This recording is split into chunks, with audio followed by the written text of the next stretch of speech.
এটা আবার মেরাজুল, কিন্তু আমি বুঝলাম না সকালবেলা থেকে ওর মন খারাপ। এই মন খারাপের কারণ কি এটা খুঁজে বের করে পারতেছি না কেউই। মন খারাপের কারণ কি তো? আমার মন খারাপ না, হ্যাঁ, মন খারাপ নাই। আমি দেখতেছি মন খারাপ। মন খারাপ না হলে তো কাজে গেল না, কেটে বসে আছি কেন? আপনি তো যাবেন না করলেন, হ্যাঁ, আপনি তো যাবেন না করলেন। তো আমি যেমন মানা গেলাম ঘুরতে কেন? আমি তো মন খারাপ দেখে গেলাম ওই বসতে। মন খারাপ নাই, হ্যাঁ, মন খারাপ নাই, এটা কি সত্য কথা না মিথ্যা কথা? জানি না। তাহলে এটা কি হলো? তো তুই ইমানদারের কথা কথা, আসলে মন খারাপ কি না? তোর মনের ভিতরে কি চলতেছে? কিছু না, হ্যাঁ, কিছু না। তোর মনটা আসলে খারাপ। কি হয়েছে, কিসের ঘটনা, কি সে ঘটনা পাওয়া যায়? কিছু নাই, হ্যাঁ, কি হবো?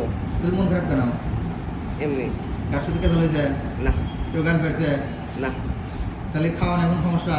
না, তোর প্রবলেম কি? কোনো প্রবলেম নেই। কোনো প্রবলেম নাই? প্রবলেম তো একটা আছে।